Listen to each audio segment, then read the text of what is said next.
Did you know the car most mechanics actually drive isn't the one rolling off the lot today? It's sitting in someone's driveway with 300,000 hard miles on the clock. New cars now average $48,000. CVTs are failing before 100,000 miles. Turbo four-cylinders are blowing seals years early. Touchscreens are glitching. Subscriptions keep piling up.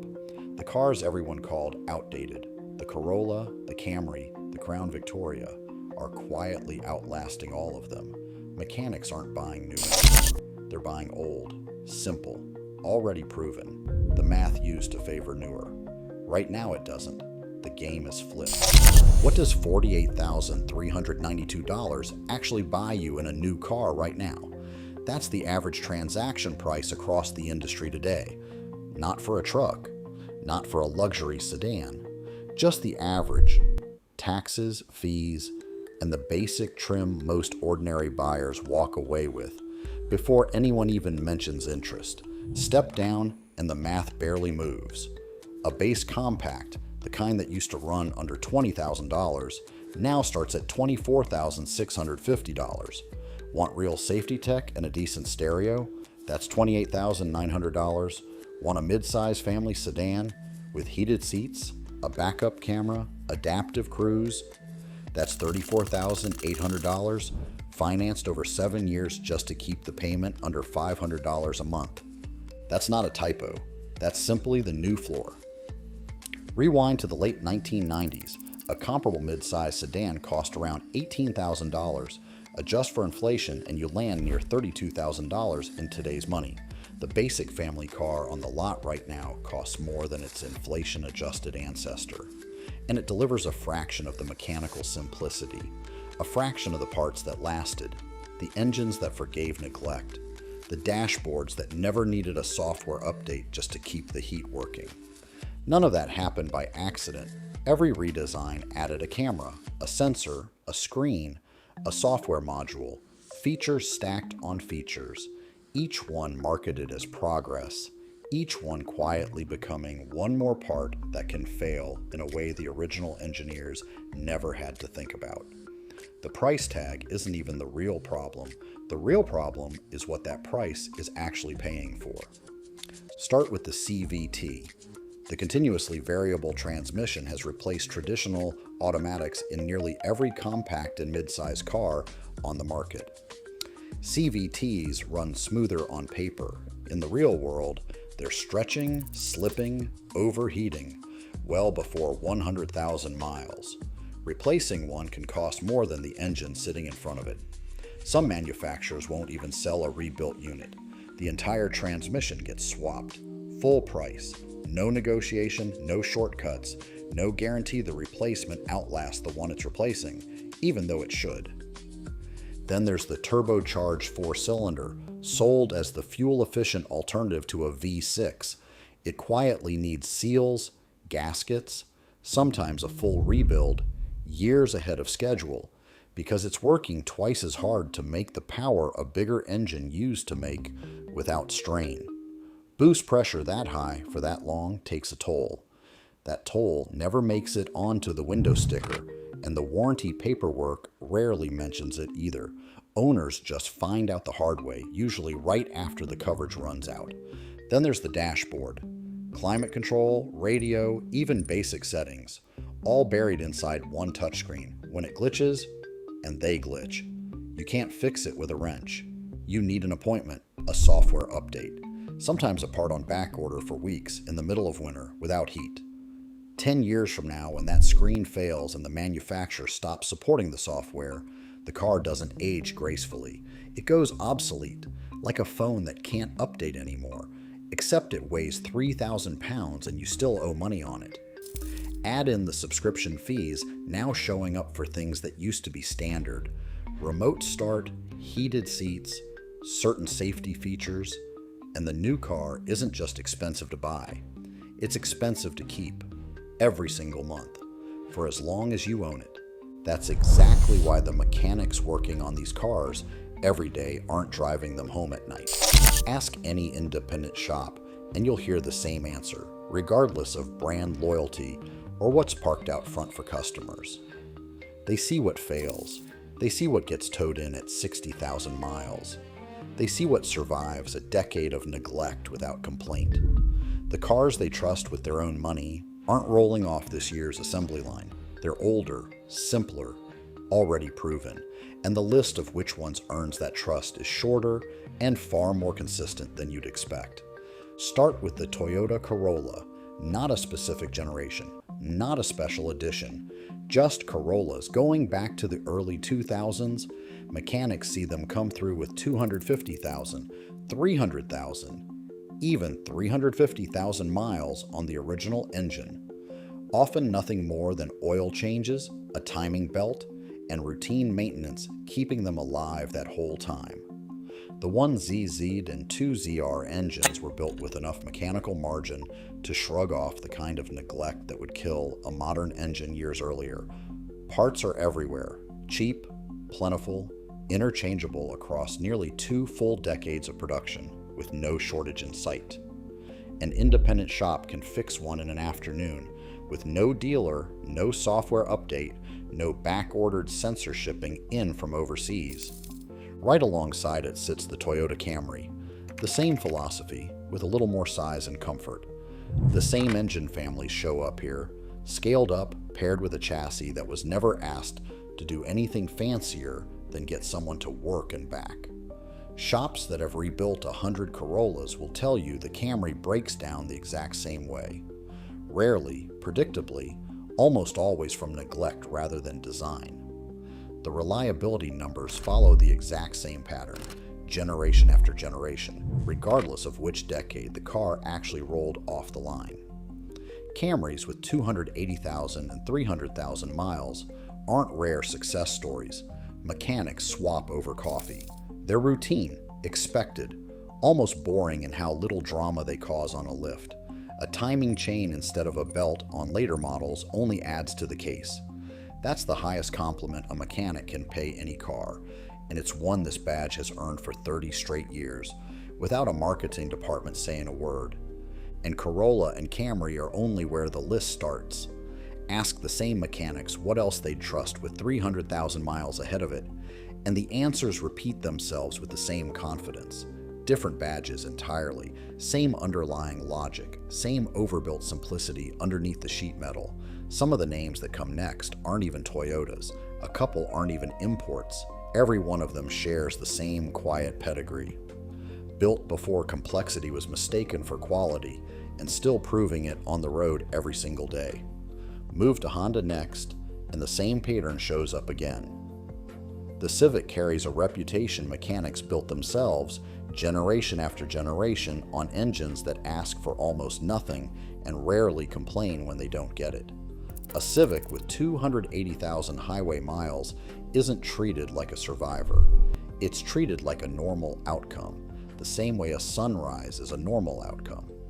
The D-Series and later R-Series 4-cylinders were tuned for longevity over outright power, and it shows every time one rolls past 250,000 miles on nothing more than routine timing belt service. The Accord scales that same formula up, roomier, more comfortable, same underlying math. Both share engine families refined for decades rather than reinvented every redesign cycle. Independent shops keep a shelf of Honda parts stocked for exactly that reason. The demand never stops. The parts rarely change enough to go obsolete, even across 3 or 4 model years at a stretch. Then there's the Buick LeSabres, riding on the GM 3800 V6, an engine so overbuilt for its job that entire fleets of taxis and police cars ran it past 300,000 miles without a single rebuild. It's not flashy. It was never meant to be. It was meant to start every morning, make smooth, unremarkable power, and keep doing that for decades on nothing more than oil, plugs, and basic tune-ups. Even its one well-known weak spot, an intake manifold gasket that can wear out over time, costs under $200 to fix and rarely strands anyone when caught early. Mechanics who've never owned a Buick in their life will still call the 38001 of the best engines GM ever built. The data backs it up every time one rolls onto the lift with another six-figure number on the odometer. The Ford Crown Victoria and its twin, the Mercury Grand Marquis, built on the same Panther platform, earned their reputation the hard way, as taxis, as police cruisers, as fleet vehicles driven harder and longer than almost any car a regular owner would put through its paces.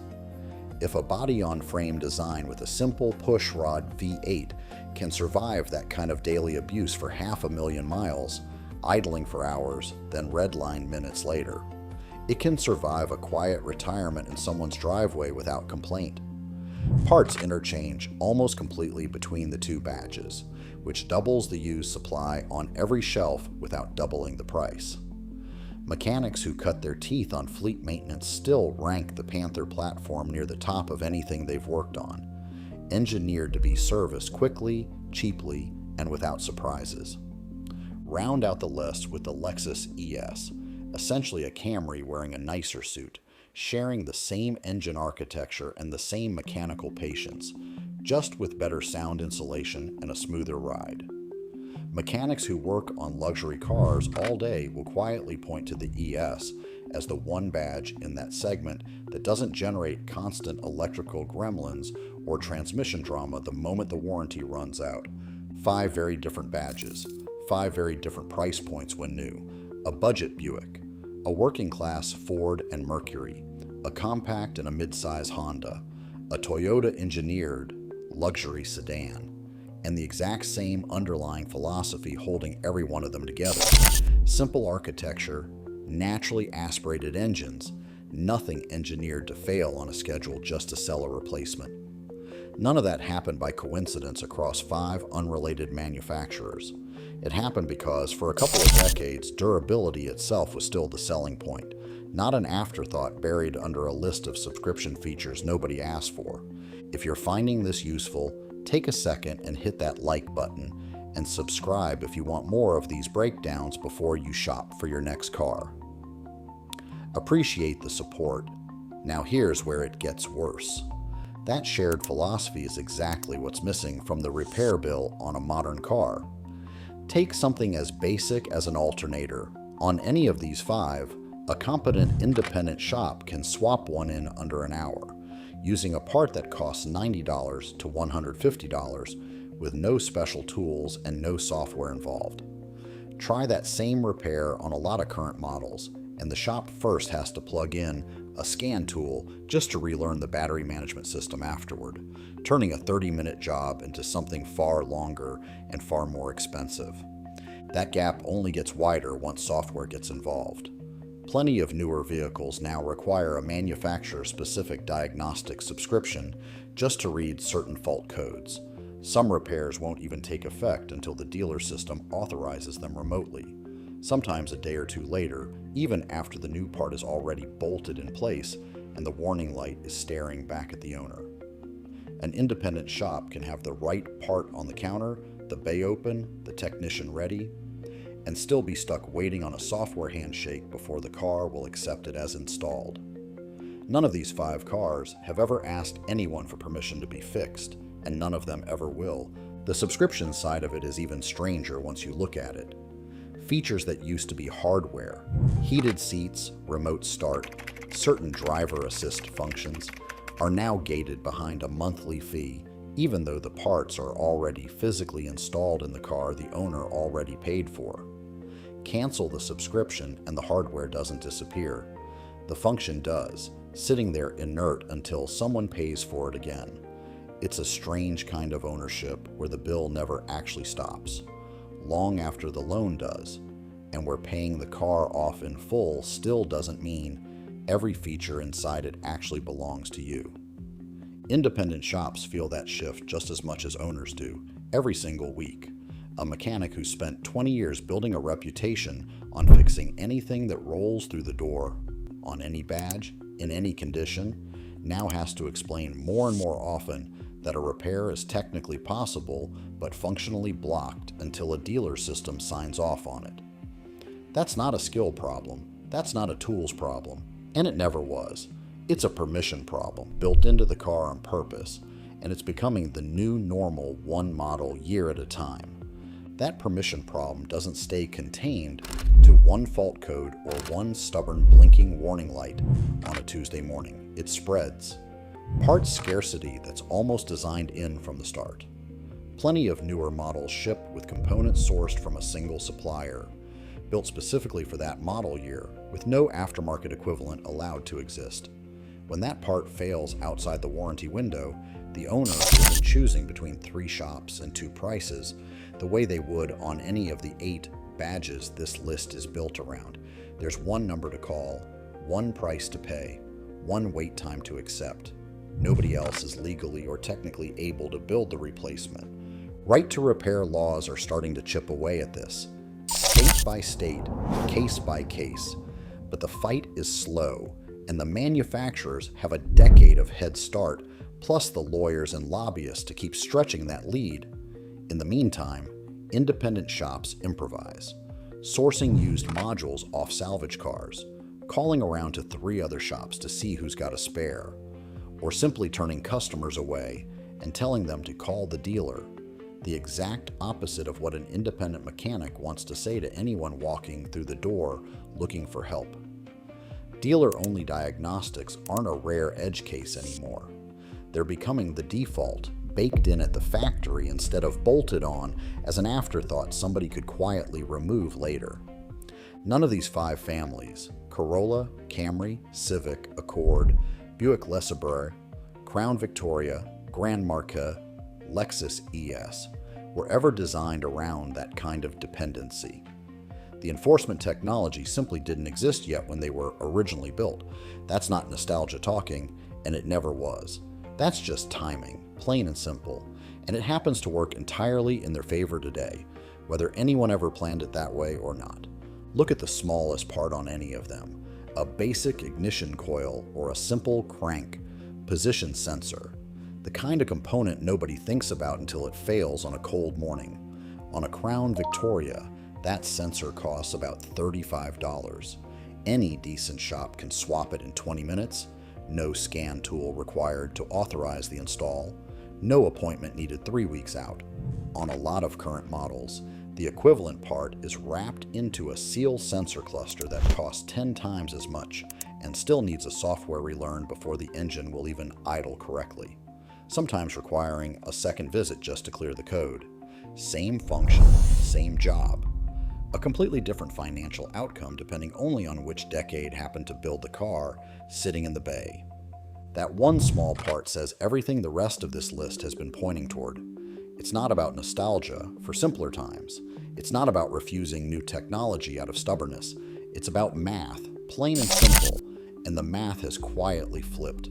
A car that costs $35 and 20 minutes to keep running is worth more in real terms than a car that costs thousands and a software appointment to keep running, no matter what the original sticker price said the day it left the lot.